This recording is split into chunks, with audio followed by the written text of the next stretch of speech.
Ang kwento ay nagsisimula sa isang lumang kubo na matatagpuan sa makakapal na kagubatan ng Canada. Dito nakatira si June kasama ang kanyang kambal na mga anak na lalaki, sina Samuel at Nolan. Mayroon din silang alagang aso na si Coda, na matagal na nilang kasama. Mula pa sa simula, alam na natin na may kakaiba sa pamilyang ito. Sinabi ni June sa kanyang mga anak na nawasak na ang mundo dahil sa isang masamang puwersa. Ang tanging ligtas na lugar, ayon sa kanya, ay ang kanilang bahay na kahoy. Ayon kay June, ang bahay na ito ay may mahiwagang kapangyarihan na pumipigil sa mga pangit at mapanganib na nilalang na gumagala sa kagubatan sa paligid nila. Tuwing lalabas sila, kailangang lahat sila ay nakatali sa bahay gamit ang mga lubid. Kapag sila ay naligaw ng hindi nakatali, mahuhuli sila ng masama, tulad ng nangyari sa kanilang ama at mga lolo't lola. Isang hawak mula sa malaganap na banta ay sapat upang sila'y mahawa rin. Tuwing hapon, ang tatlo ay lumalabas upang mangaso ng anumang makakain na matatagpuan malapit sa kanilang tahanan. Nagsusuot sila ng mga plauta na gawa sa kamay sa kanilang leeg at humahawak ng tig-iisang lubid na nakatali sa base ng kanilang bahay. Matapos atali ang mga lubid sa kanilang katawan, nagsisimulang maglakad ang tatlo sa iba't ibang direksyon upang maghanap ng makakain. Isang hapon, habang nangangaso sila,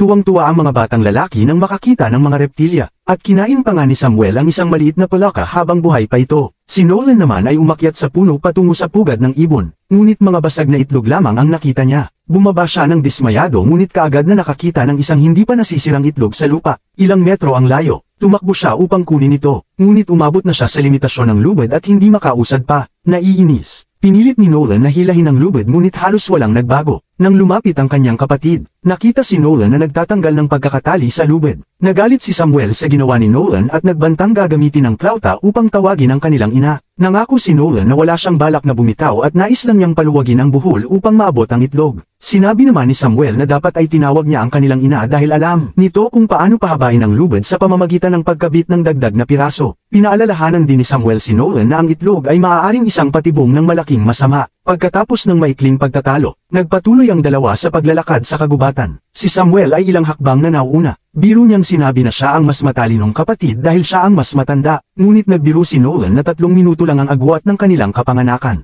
Mukhang maganda na muli ang kanilang samahan nang biglaang marinig ni Nolan ang pariralang. Mas mahal niya ako. Naasar siya at kaagad na tinanong kung ano ang ibig sabihin ng kanyang kapatid. Lumingon si Samuel na litong-lito at sinumpaang wala siyang sinabi. Ngunit hindi na napigilan ni Nolan ang galit at tinapakan ang lubid ng kanyang kapatid. Sa kasamaang palad, nag-apa si Samuel ng malakas at gamulong pababa sa isang burol. Napakalakas ng pagtulak na halos matanggal ang pagkakatali ng kanyang lubid. Sa bandang huli, nahulog si Samuel malapit sa ugat ng puno at nabalian ng paa. Dahil sa kalubhaan ng sitwasyon, nagpapito si Nolan gamit ang plauta bilang hudyat. Si June, na abalang humahanda ng kanilang hapunan, ay narinig ang nakakatakot na tunog at kaagad na tumakbo patungo sa kanyang mga anak. Samantala, binitiwan na ni Nolan ang kanyang lubid upang maabot ang kanyang kapatid. Ilang segundo lamang ang nakalipas. Dumating din ang kanilang ina ngunit abot na ng kanyang sariling lubid. Nang kanyang bitawan ito upang maabot ang mga anak, lumitaw mula sa kagubatan ang isang matandang babae na may puting buhok. Kaagad na hinailan ni June ang kanyang mga anak pataas at tinalian sila ng piraso ng lubid.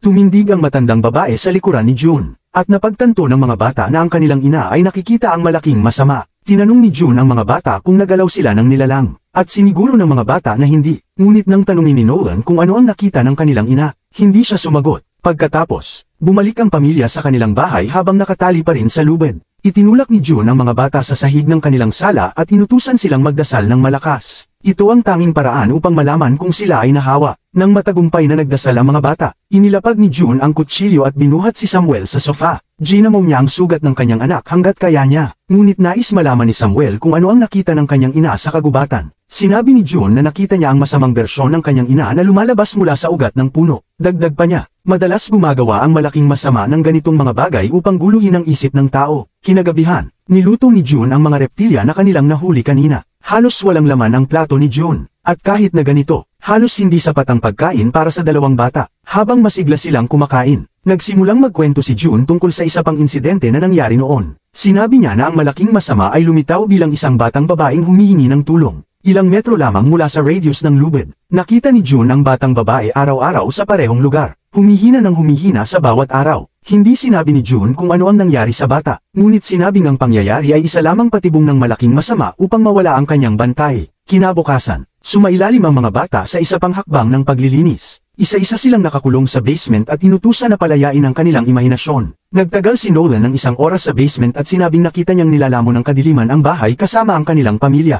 ngunit nang ituon niya ang isip sa pagmamahal ng kanilang ina, unti-unting umurong ang kadiliman. Pagkatapos nito, pinaalalahanan siya ni June na magpasalamat para sa lahat ng mayroon sila. Sa gabi, tinanong ni Nolan ang kapatid kung may nakita ito sa kagubatan noong bumitaw ang lubid. Hindi pa ito nangyayari noon, at kakaiba na wala silang nakita kahit na anong nakakatakot. Sagot ni Samuel na sadyang maswerte sila kaya't hindi sila nahuli ng malaking masama. Ngunit inungkat ni Nolan ang isang sensitibong paksa, ang pagkamatay ng kanilang ama at mga lolo't lola. Lahat ay nahawa ng malaking masama sa isang punto, at kinailangang isakripisyo sila ni June upang maprotektahan ang kanyang mga anak. Nais malaman ni Nolan kung ano ang gagawin ng kanilang ina kung sakaling mahawa ang sinuman sa kanila habang nangangaso. Ngunit hindi ito gusto ni Samuel at sinabi niyang kailanman ay hindi nagsinungaling ang kanilang ina sa kanila. Samantala, si June ay nasa balkonahe at nag-aasa ng kutsilyo nang marinig niya ang tinig ng isang lalaki na tumatawag sa kanyang pangalan. Ito ang multo ng kanyang asawa na nagsimulang sumbatan siya. Inakusahan siya ng lalaki na tumakas sa kanya at nagsinungaling sa mga bata tungkol sa kanilang paghihiwalay.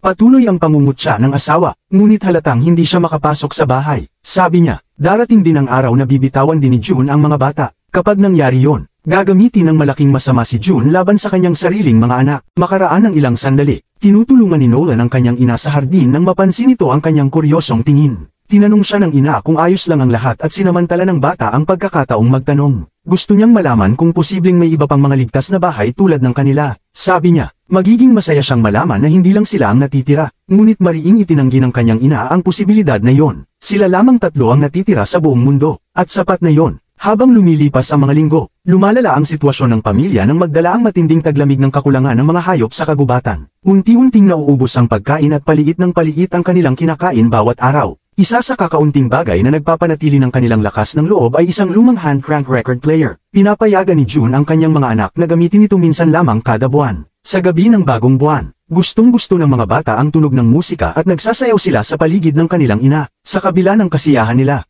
hindi maalis kay June ang banta ng gutom. Kinabukasan, nag-iisa si June na nanghuhuli, gamit ang 3 lubid para mapalawak ang kanyang sakop. Nakakarinig siya ng uwak malapit at sinubukang itutok ang kanyang pana dito. Dito niya napansin na ang ibon ay sinusubukang kainin ang halos nabubulok na katawan ni Nolan. Bagaman lubos siyang nabigla sa tanawing yon, alam niyang niloloko lang siya ng dakilang kasamaan. Walang ibang hayop ang dumating pagkatapos ng uwak. Kaya napilitang iprito ni June ang balat ng puno upang may maipakain sa kanyang mga anak. Mabilis na lumipat ang eksena sa isang maliwanag na hapon habang tinutulungan ng 2 bata ang kanilang ina sa pagtatalop ng balat ng puno. Biglang may napansing anino si Nolan na lumalampas at tumalikod siya. Subalit natuklasan niyang nag-iisa na siya. May biglaang humila sa kanyang lubid at siya ay kinakaladkad papunta sa isang balon. Lumalabas na panaginip lamang ito nang magising ng kawawang bata makalipas ang ilang segundo. Sa kasamaang palad, lumabas siya ng bahay nang hindi nalalaman habang natutulog. Ngayon, wala na siyang lubid at may paparating na kung anong nilalang mula sa kagubatan. Mukhang haharapin ni Nolan ang kasamaan ngunit biglang dumating ang kanyang ina at mabilis siyang ibinalik sa loob.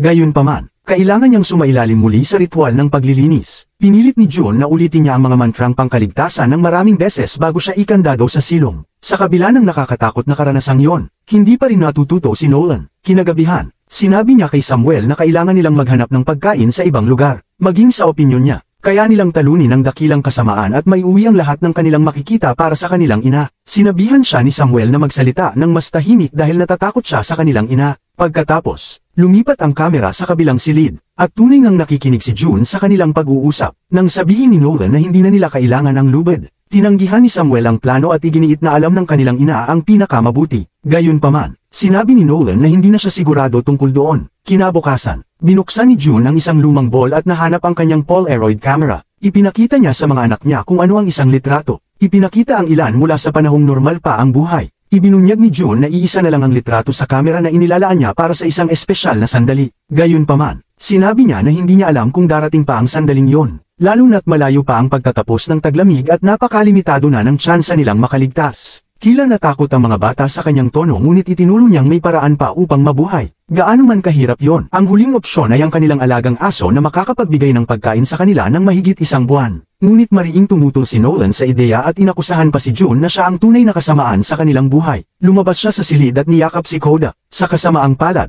nakapagdesisyon na si June. Agad niyang inilayo ang aso sa dalawang bata at dinala ito sa kanilang shed. Naiyak si June sa pamamaalam ngunit naniniwala siyang ito na lamang ang paraan para mailigtas ang kanyang mga anak. Muling kinuha ni June ang kanyang composure at inihanda ang pana upang patayin ang kanilang alaga. Ngunit biglang dumating si Nolan na may dalang machete at idineklarang ang dakilang kasamaan ay nasa imahinasyon lamang ng kanyang ina. Pinutol niya ang lubid ng ina at ikinandado ang pinto ng shed. Kaya't hindi na siya makatakbo pabalik sa bahay. Sinimulang katukin ni June ang pinto. Nakiusap na buksan ito ngunit kumbinsido si Nolan na wala namang masamang mangyayari sa kanya. Bigla, dumating si Samuel at nagsimula ang dalawa sa pagtatalo habang si June ay pilit na tumatakas sa pamamagitan ng pagbabasag ng bintana. Desperada siya at sumigaw na hindi pa niya nasasabi ang buong katotohanan. Inamin ni June na siya ang nagdala ng dakilang kasamaan sa kagubatan at nanumpa siyang tunay ngang may panganib. Sa puntong yon, narinig niyang may boses na tumatawag sa kanya sa likuran at tinawag siyang isang pasaway. Paglingon niya, nakita niya ang anino ng kanyang ina sa loob ng shed. Nakahandang umatake, ngunit kinuha ni June ang isang piraso ng basag na salamin at piniling isakripisyo ang kanyang buhay kaysa mahawa. Sa labas ng shed, napagtanto ng dalawang magkapatid ang nangyari. Matagal bago natanggap ni Samuel ang katotohanan at sinubukang gisingin ang kanilang ina habang nagdadasal. Samantala, natulala si Nolan sa naging resulta ng kanyang ginawa at nagsimulang balutin ang kanyang sarili ng lubid.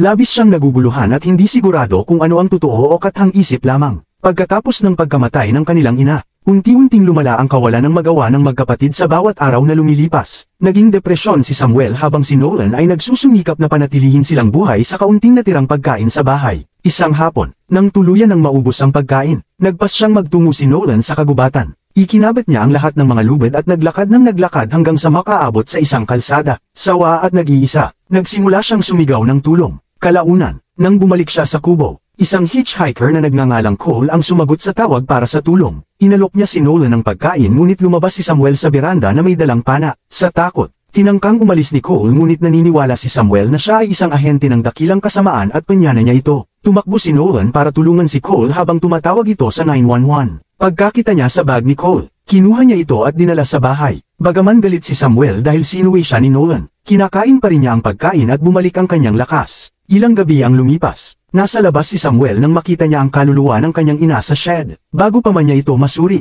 lumitaw mula sa kagubatan ang isang batang babae. Ipinakilala nitong anak siya ni Cole at naghihintay sa kanyang ama. Sinubukan ni Samuel na magsinungaling ngunit nakilala ng bata ang flashlight ng kanyang ama. Nagpaliwanag si Samuel ngunit tumakbo ang bata at humingi ng tulong. Hinabol siya ni Samuel ngunit natuklasan niyang pumasok siya sa bitag ng dakilang kasamaan. Ang batang hinahabol niya ay nagbago sa isang nilalang na parang gagamba at agad siyang nahawahan. Pagkaraan, natagpuan ni Nolan ang kanyang kapatid at hinayla ito pabalik sa bahay. Ngayon ay nahawa na si Samuel ng kasamaan. Kaya't ikinandado niya si Nolan sa atik at sinunog ang buong kubo. Tumayo siya sa labas at pinanood ang kabahayan habang unti-unting nagliliyab. Sa kabutihang palad, nakatakas si Nolan sa silid at hinarap ang dakilang kasamaan na nagkatawang anyo ng kanyang ina. Sinubukan itong takutin at hoan si Nolan ngunit nakumbinsi niyang pumasok ang nilalang sa cellar at isinara ito sa loob. Hinawakan niya ang kasamaan at iniisip ang pagmamahal niya sa kanyang ina. Sa ginawa niya, lumantad ang tunay na anyo ng kasamaan, isang malabalat na halimaw na parang butiki. Yamakap ito kay Nolan bago tuluyang naglaho. Ilang sandali pa, dumating ang mga bumbero at natagpuan si Nolan na buhay sa ilalim ng cellar. Nailigtas din si Samuel habang si Koda ay nakikitang tumatakbo pababa ng kalsada. Nagtapos ang pelikula sa paglilipad sa magkapatid papunta sa ospital habang sumisigaw si Nolan na sila ay malaya na.